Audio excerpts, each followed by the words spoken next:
Hello guys, welcome back to our YouTube channel. तो देखिए, मैं आपका दोस्त अभय आज आप लोगों के साथ लेकर आया हूँ वीडियो, जिसमें आज हम देखने वाले हैं जो भी दिल्ली यूनिवर्सिटी के स्टूडेंट हैं, चाहे आप रेगुलर में हो या सोल में हो, सेमेस्टर 3 के जो भी स्टूडेंट हैं उनके लिए ये वीडियो होने वाली है। जिन भी स्टूडेंट ने बीकॉम ऑनर्स और बीकॉम प्रोग्राम में एडमिशन ले रखा है, तो उन सभी के पास एक सब्जेक्ट है प्रिंसिपल ऑफ मार्केटिंग का। तो आप लोगों के लिए अब यहाँ चैनल पर वीडियोस आने वाली हैं इस सब्जेक्ट की, जिसके अंदर मैं आपको इस कंप्लीट सब्जेक्ट को काफी डिटेल में कवर करवाने वाला हूँ। जो भी यूनिट आपके एग्जाम के सिलेबस में दी गई हैं, उनके अंदर जो जो टॉपिक आपके एग्जाम के सिलेबस में दिए गए हैं, वो सारी चीजें आपको काफी डिटेल में कवर करवाने वाला हूँ। यूनिट वाइज आपको वीडियोस मिलने वाली हैं। एक यूनिट की हो सकता है 2-3 वीडियोस मिल जाए, लेकिन सारी चीजें आपको उनमें डिटेल में कवर मिल जाएंगी। जिन नोट्स से मैं आपको ये वीडियो में कवर करवाऊंगा, वो सारे नोट्स पेड नोट्स हैं। अगर आपको वो नोट्स चाहिए तो आप उन्हें परचेज कर सकते हैं। नोट परचेज करने के लिए आप मेरे को व्हाट्सएप या टेलीग्राम पर डीएम करिए। 159 रुपीज में आपको पांचों यूनिट्स के नोट्स अवेलेबल मिल जाएंगे। बाकी जो फ्री नोट्स हैं वो पहले से टेलीग्राम चैनल पर अपलोड हो रखे हैं। अगर आपने अभी तक टेलीग्राम चैनल ज्वाइन नहीं करा है तो टेलीग्राम चैनल को आप ज्वाइन कर सकते हैं। यूट्यूब चैनल के अबाउट सेक्शन या कम्युनिटी पोस्ट में आपको टेलीग्राम का लिंक मिल जाएगा, वहां से आप उसे ज्वाइन कर लीजिए। वहां पर जो भी फ्री कंटेंट होता है वो आपको वहां अपलोड मिल जाएगा। तो चलिए, अब बिना देर के शुरू करेंगे हम अपनी आज की वीडियो। तो देखिए, आज की वीडियो में हमें देखना है मार्केट सिलेक्शन और इससे आगे का कंसेप्ट। ये है यूनिट 2 की वीडियो का पार्ट नंबर 2। तो मार्केट सिलेक्शन क्या होता है? Market selection is a crucial process in marketing strategy that involve choosing which market और market segment of business will target. Market selection एक प्रोसेस होता है जिसके अंदर बिजनेस ये डिटरमाइन करता है कि उसे कौन सी मार्केट और मार्केट सेगमेंट को चूज करना है, मतलब किस मार्केट में और किन लोगों को अपना प्रोडक्ट सेल करना है या सर्विस देनी है। This process is vital for effectively allocating resource, tailoring marketing effort and maximizing profitability. ये प्रोसेस किस चीज में इफेक्टिव है? रिसोर्स अच्छे से एलोकेट हो पाए, टारगेट जो मार्केटिंग की स्ट्रेटजीज हैं वो अच्छे से बन पाए और प्रॉफिटेबिलिटी मैक्सिमाइज हो जाए। अब है जो ये मार्केट सिलेक्शन करना है, तो choosing market value through STP. तो ये एसटीपी के थ्रू करा जाता है। एस का मतलब मार्केट सिलेक्शन, टी का मतलब मार्केट टारगेटिंग और पी का मतलब प्रोडक्ट पोजीशनिंग। ठीक है, तो मार्केट सेगमेंटेशन है सबसे पहले हमारा। Market segmentation involve dividing a broad consumer और business market into sub group of consumer based on shared characteristic. Market segmentation का मतलब क्या होता है? जितने भी हमारे कंज्यूमर हैं या जितने भी मार्केट के अंदर बिजनेस हैं, उन्हें एक कुछ ब्रॉड कैटेगरीज में डिवाइड कर देना उनकी सेम कैरेक्टरिस्टिक्स के अकॉर्डिंग। वो कहलाता है आपका market segmentation. The goal is to identify and target specific segments that are most likely to respond favorably to a company's offering. इसका गोल क्या होता है मार्केट सेगमेंटेशन का? जिससे वो एक ऐसे सेगमेंट को टारगेट कर पाए जो कि कंपनी के लिए फेवरेबल ऑफरिंग, जो कंपनी ऑफरिंग देती है उसके लिए फेवरेबली रिस्पॉन्ड करें, मतलब पॉजिटिव रिस्पॉन्ड करें। Here are the primary basis for segmenting consumer market. अब जो एक कंज्यूमर मार्केट होती है उसे किस किस बेसिस पर सेगमेंट करा जाता है? पहला आता है आपका डेमोग्राफिक सेगमेंटेशन। इसके अंदर सबसे पहले एज के बेसिस पर, तो different age group have distinct need and preference, product for teenager versus product for senior. Age के बेसिस पर कर सकते हैं क्योंकि अलग अलग लोगों की अलग अलग एज के अकॉर्डिंग अलग अलग प्रेफरेंस होती है। फिर जेंडर के बेसिस पर, तो gender based difference can influence buying behaviour and preference. Third हैगा इनकम के बेसिस पर, तो इनकम लेवल और determine purchasing power and product affordability. अलग अलग इनकम जिनकी होती है वो अलग अलग तरीके की उनकी परचेजिंग पावर होती है और वो अलग अलग प्रोडक्ट को अफोर्ड कर पाते हैं। एजुकेशन के बेसिस पर कर सकते हैं, educational background can affect product need and preference. Occupation के बेसिस पे, डिफरेंट ऑक्यूपेशन में है स्पेसिफिक नीड, अलग अलग ऑक्यूपेशन वाले लोगों की अलग अलग नीड होती है, तो उसके बेसिस पर हम मार्केट को डिवाइड कर सकते हैं। सेकंड बेसिस है ज्योग्राफिक सेगमेंटेशन। ज्योग्राफी के बेसिस पर, तो इसमें आ जाता है सबसे पहले आप रीजन के बेसिस पर डिवाइड करें, dividing market based on geographic region, जैसे कि North America, Europe to quarter regional preference and need. Next आता है सिटी और अर्बन रूरल एरियाज के बेसिस पर, तो urban and rural areas can have different product demand and shopping behaviour. Urban मतलब शहर के लोगों की अलग डिमांड और प्रेफरेंस होती है, गाँव के लोगों की अलग डिमांड और प्रेफरेंस होती है।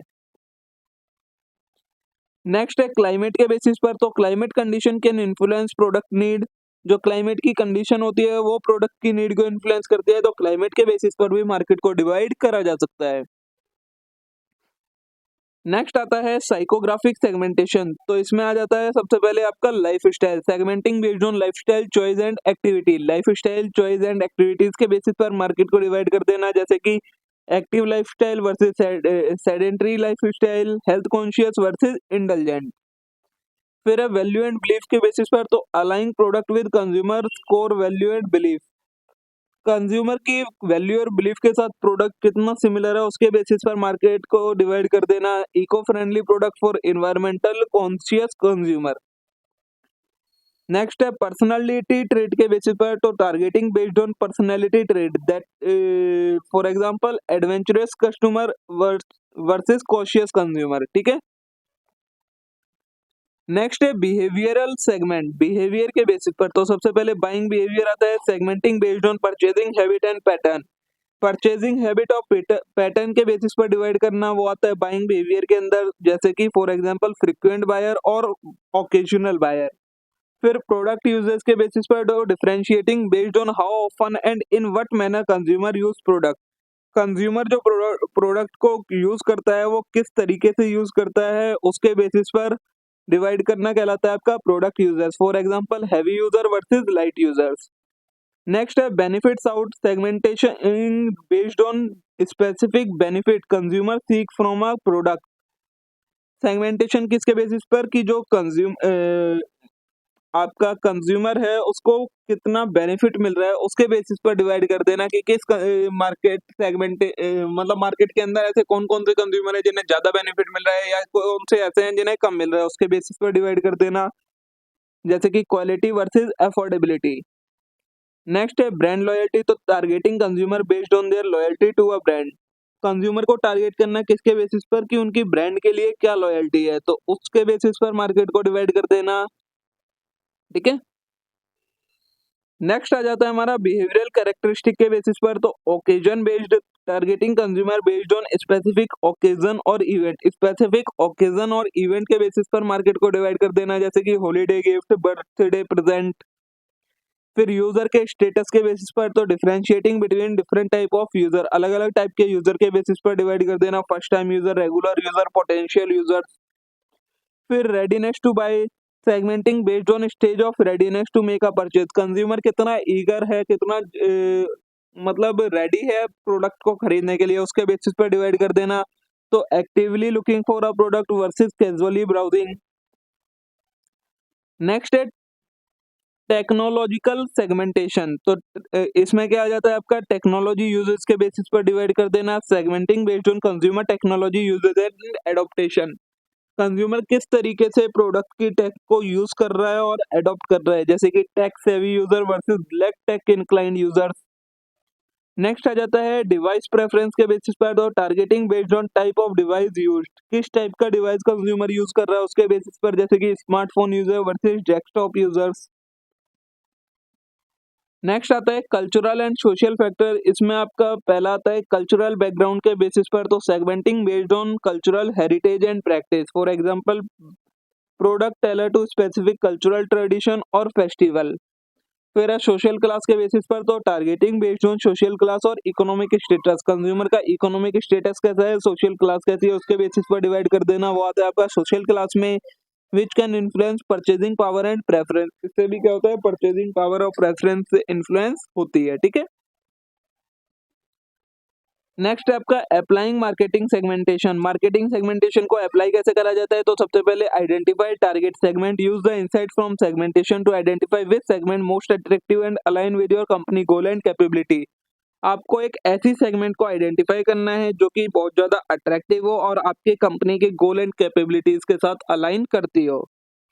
नेक्स्ट है डेवलपिंग टेलर्ड मार्केटिंग स्ट्रेटेजीज, तो created targeted marketing message and campaign that address the specific need preference and behaviour of each segment.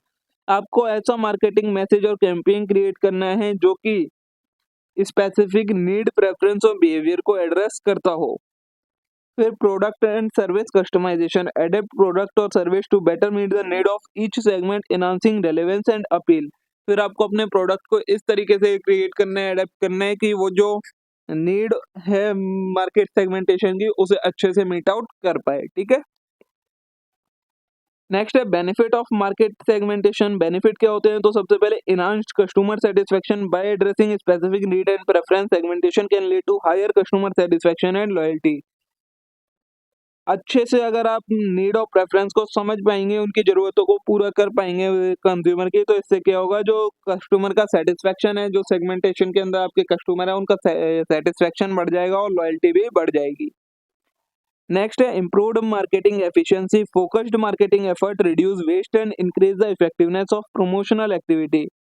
अगर जो आपके मार्केटिंग एफर्ट है वो फोकस्ड तरीके से होंगे तो इससे क्या होगा, वेस्ट कम होगा और आपकी इफेक्टिवनेस बढ़ जाएगी। ठीक है, नेक्स्ट है कॉम्पिटिटिव एडवांटेज। तो tailored offering can differentiate a business from competitor and capture niche market. अलग तरीके से अपनी स्ट्रेटेजीज बनाना, अपने एफर्ट्स क्रिएट करना, इससे क्या होगा, आपका बिजनेस है वो आपके कॉम्पिटिटर से डिफरेंट रहेगा और आप एक निश मार्केट को कैप्चर कर पाएंगे। ठीक है, ये हो गया इसके बेनिफिट। ये हो गया आपका मार्केट सेगमेंटेशन का कंसेप्ट, एस खत्म हो गया। अब नेक्स्ट है मार्केट टारगेटिंग। जो टी से टारगेटिंग था वो, तो market targeting is the process of evaluating and selecting one or more market segment to enter and serve.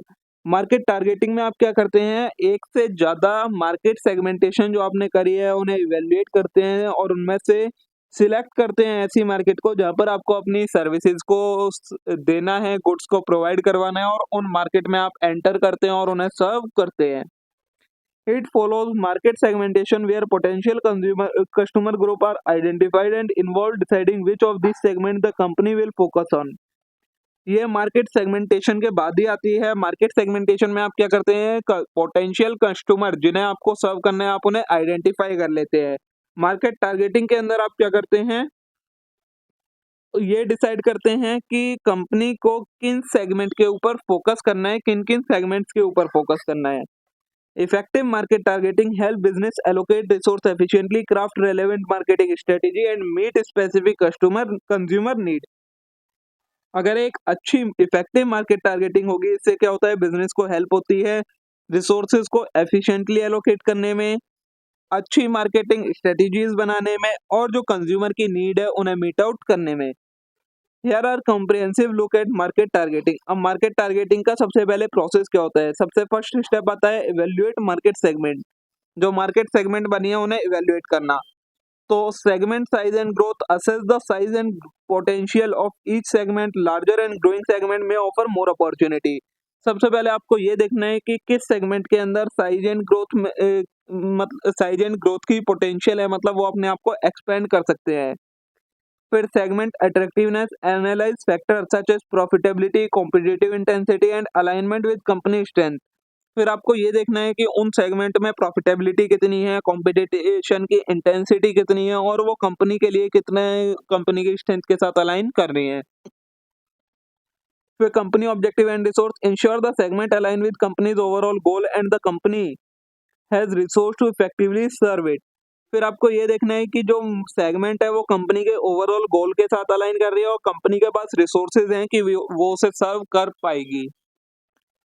Next step आता है प्रोसेस में, सिलेक्ट मार्केट टारगेट मार्केट। इसमें आपको क्या करना होता है, undifferentiated targeting, target the entire market with a single product और marketing strategy suitable for product with broad appeal.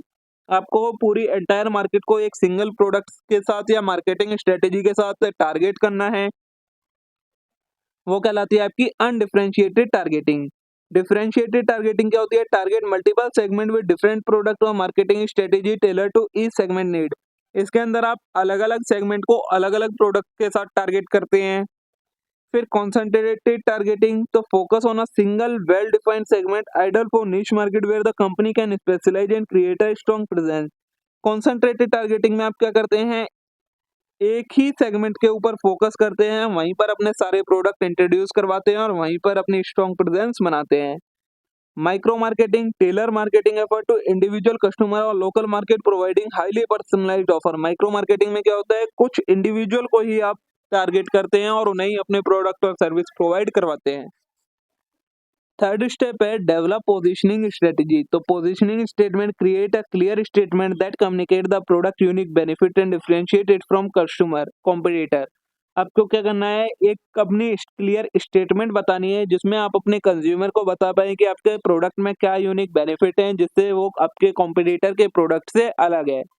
फिर marketing mix, adjust product price, place and promotion strategy to effectively address the need and preference of the target market. आपको 4 Ps का use करना है targeted market को effectively use करने के लिए, address करने के लिए, ठीक है।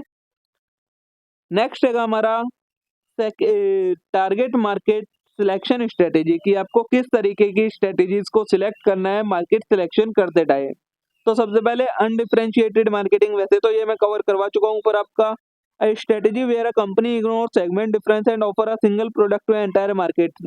अनडिफरेंशिएटेड मार्केटिंग में क्या होता है, जो कंपनी होती है वो पूरी मार्केट को एक सिंगल प्रोडक्ट ऑफर करती है। एडवांटेज क्या होता है इसका, simplify marketing and production process, cost effective for high volume product.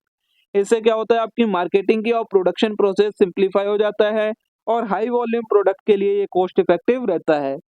Disadvantage क्या होता है, may not address specific need of different segment, less personalise. जब आप एक ही प्रोडक्ट ऑफर करेंगे तो आप अलग अलग सेगमेंट की नीड्स को पूरा नहीं कर पाएंगे, जिससे ये थोड़ा कम पर्सनलाइज हो जाता है। नेक्स्ट आता है differentiated segment, a strategy where a company target multiple segment with tailored product and marketing strategies for each. Differentiated marketing में कंपनी क्या करती है, अलग अलग मार्केट्स के लिए अलग अलग प्रोडक्ट और ऑफरिंग ऑफर करती है। एडवांटेज क्या होता है, better meet the need of different marketing can enhance market reach and customer loyalty. ये अलग अलग सेगमेंट के लोगों की नीड्स को पूरा कर पाती है, इससे क्या होता है, मार्केट रीच बढ़ती है और कस्टमर की लॉयल्टी भी बढ़ती है। Disadvantage, require more resource and higher cost for development and marketing. इसके अंदर आपको रिसोर्सेज और कॉस्ट बहुत ज्यादा लगती है। थर्ड है कि कॉन्सेंट्रेटेड मार्केटिंग, तो a strategy where a company focus on single specific market segment. ये एक ऐसी स्ट्रेटेजी है जिसके अंदर कंपनी सिर्फ एक सिंगल सेगमेंट को के ऊपर फोकस करती है, पूरी मार्केट के ऊपर फोकस नहीं करती है। एडवांटेज क्या होता है, allow for specialisation and in depth understanding of target segment can create strong brand loyalty. Specialisation आता है, टारगेट सेगमेंट की अंडरस्टैंडिंग आ जाती है, जिससे क्या होता है, ब्रांड लॉयल्टी बढ़ जाती है। डिसएडवांटेज क्या होता है, risk associated with market fluctuation में miss opportunity in other segment. एक सेगमेंट के अंदर मार्केट फ्लक्चुएशन की वजह से तो दूसरी सेगमेंट के अंदर अपॉर्चुनिटी आती है, वो अपॉर्चुनिटी मिस हो जाती है आपकी। नेक्स्ट है माइक्रो मार्केटिंग, तो strategy where a company tailor its offering and marketing effort to individual customer और लोकल मार्केट। ये क्या होता है, एक स्ट्रेटेजी है जिसके अंदर जो कंपनी है वो एक इंडिविजुअल कस्टमर या लोकल मार्केट के ऊपर फोकस करती है, ना कि एंटायर मार्केट या एक एंटायर सेगमेंट के ऊपर। एडवांटेज क्या होता है, हाईली पर्सनलाइज्ड मार्केटिंग है कि इससे कस्टमर रिलेशनशिप और लॉयल्टी स्ट्रांग होती है। डिसएडवांटेज में क्या आ जाता है, require extensive data and customisation can be resource intensive. आपको बहुत ज्यादा डेटा और बहुत ज्यादा कस्टमाइजेशन की जरूरत पड़ती है इसके अंदर, ठीक है। नेक्स्ट है आपका factor influencing target market selection. तो सबसे पहले क्या क्या फैक्टर इन्फ्लुएंस करते हैं मार्केट टारगेट मार्केट सिलेक्शन को, तो market size and growth potential, कि आपको ये इवैल्यूएट करना होता है सेगमेंट साइज एंड पोटेंशियल क्या है फ्यूचर ग्रोथ के लिए, उसके अकॉर्डिंग आप डिसाइड करते हैं। फिर कॉम्पिटिटिव लैंडस्केप कैसा है, analyse the level of competition with the segment and company's ability to compete effectively, कि कैसा लेवल ऑफ कंपटीशन है और कंपनी कितने अच्छे से इफेक्टिवली कम्पीट कर पाएगी। नेक्स्ट है company resource and capability, ensure that company has the necessary resource and expertise to serve the chosen segment. Company के पास नेसेसरी रिसोर्सेज या एक्सपर्टीज है या नहीं है, जिससे वो जो मार्केट उसने सेगमेंट चूज करी है उसे सर्व कर पाएगी या नहीं कर पाएगी। फिर प्रॉफिटेबिलिटी भी इन्फ्लुएंस करती है, तो assess the potential for profitability within the segment considering factors such as price sensitivity and cost of serving the segment. Next है अलाइनमेंट विद बिजनेस गोल, तो ensure that selected segment align with company strategic objective and long term vision, कि जो company ने segment select करी है वो company के strategic objective और लॉन्ग टर्म विजन के साथ अलाइन कर रही है या नहीं कर रही है, इस चीज पर भी डिपेंड करती है, ठीक है। नेक्स्ट है benefit of effective market targeting. इसके बेनिफिट क्या क्या होते हैं, तो सबसे पहले increased relevance, tailoring product and marketing effort to specific segment, enhance relevance and appeal. अगर आप स्पेसिफिक सेगमेंट के लिए टेलर प्रोडक्ट को बनाएंगे, मार्केटिंग एफर्ट क्रिएट करेंगे, तो इससे क्या होता है, रेलेवेंस बढ़ जाती है। नेक्स्ट है एनहांस कस्टमर सेटिस्फेक्शन। तो addressing the unique need and preference of each segment can lead to higher customer satisfaction and loyalty. जब आप एक स्पेसिफिक सेगमेंट के कस्टमर की नीड्स और प्रेफरेंस को, यूनिक नीड्स और प्रेफरेंस को एड्रेस करेंगे, तो इससे कस्टमर का सेटिस्फेक्शन और लॉयल्टी लेवल इंक्रीज हो जाता है। नेक्स्ट है एफिशिएंट रिसोर्स एलोकेशन। तो focused targeting help allocate resource more effectively, reducing waste and improving marketing efficiency. जब आप एक स्पेसिफिक मार्केट सेगमेंट को टारगेट करते हैं, उस पर फोकस करते हैं, तो इससे क्या होता है, रिसोर्स की वेस्टफुलनेस कम हो जाती है और मार्केट एफिशिएंसी इंप्रूव हो जाती है। नेक्स्ट है कॉम्पिटिटिव एडवांटेज। तो target specific segment can differentiate company from competitor and strengthen its market position. Targeting की वजह से क्या होता है, आपका कॉम्पिटिटर से आप डिफरेंशिएट हो जाते हैं और इससे आपकी मार्केट के अंदर एक अच्छी पोजीशन बन जाती है। ठीक है, ये हो गया आपका मार्केट टारगेटिंग का भी कंसेप्ट खत्म। अब जो था पी, प्रोडक्ट पोजीशनिंग, उसका कंसेप्ट आपका स्टार्ट होता है। प्रोडक्ट पोजीशनिंग क्या होता है, product positioning refers to how a product is perceived in relation to competitor product in the mind of consumer. Consumer के माइंड में आपके प्रोडक्ट के बारे में क्या व्यूज हैं as compare to your competitor product. मतलब कॉम्पिटिटर के प्रोडक्ट के भी व्यूज हैं, लेकिन आपके प्रोडक्ट के बारे में कंज्यूमर ने क्या परसीव कर रखा है as compare to your competitor. It involve defining a clear and distinct place in the market for the product. इसके अंदर क्या बेसिकली देखा जाता है कि आपका जो प्रोडक्ट है वो मार्केट के अंदर क्लियरली और एक डिफरेंट तरीके से डिस्टिंक्ट हो रखा हो, मतलब एक उसकी अलग पोजीशन हो। ऑब्जेक्टिव क्या होता है, तो the goal is to create a specific image और identity that resonate with target audience and differentiate the product from competitor. इसका गोल ये होता है कि प्रोडक्ट के बारे में एक स्पेसिफिक इमेज और आइडेंटिटी बनाई जाए, जिससे वो ऑडियंस को अट्रैक्ट करे और आपके कॉम्पिटिटर से डिफरेंशिएट रखे। Effective positioning highlight the product uniqueness, attribute, benefit and value positioning. एक अच्छी पोजीशनिंग क्या क्या चीजें हाईलाइट करती है, प्रोडक्ट की यूनिक एट्रीब्यूट क्या क्या है, प्रोडक्ट के बेनिफिट क्या क्या है और उसकी क्या वैल्यू प्रोपोजिशन है। नेक्स्ट है इंपॉर्टेंस क्या होती है, तो कॉम्पिटिटिव एडवांटेज मिलता है, stabilize the unique product proposition, USP जिसे हम कहते हैं, that set the product apart from competitor. आपके कॉम्पिटिटर से आपको प्रोडक्ट को अलग करती है यूएसपी। फिर है customer perception, shape how customer view the product, influence their purchasing power. Customer की परसेप्शन को चेंज करने में हेल्प मिलती है, क्योंकि जैसा कस्टमर का व्यू होगा उसी के अकॉर्डिंग उसका परचेजिंग डिसीजन भी रहने वाला होता है। फिर ब्रांड लॉयल्टी, तो strong position can enhance brand loyalty and attract repeat customer. एक अच्छी अगर पोजीशन होगी तो उससे ब्रांड लॉयल्टी बनी रहती है और रिपीट कस्टमर अट्रैक्ट होते हैं। अब जो ये प्रोडक्ट पोजीशनिंग करी जाती है वो किस किस बेसिस पर करी जाती है, पहला है एट्रीब्यूट बेस्ड पोजीशनिंग। तो ये क्या होती है, focus on specific feature, characteristic और एट्रीब्यूट ऑफ प्रोडक्ट। ये किस चीज पर फोकस करती है, प्रोडक्ट के क्या फीचर हैं, क्या कैरेक्टरिस्टिक और क्या उसके एट्रीब्यूट हैं। एग्जांपल दिया, आप ये एग्जांपल पढ़ लीजिएगा। सेकंड है बेनिफिट बेस्ड पोजीशनिंग। तो सेंटर ऑन द बेनिफिट और advantage that the product provide to customer. ये किस चीज पर फोकस करता है कि क्या बेनिफिट और एडवांटेज प्रोडक्ट कंज्यूमर को प्रोवाइड करवा रहा है, उसके बेसिस पर पोजीशनिंग करना। फिर है यूजेस ओकेजन बेस्ड पोजीशनिंग। तो हाईलाइट द स्पेसिफिक ओकेजन और scenario in which the product is used.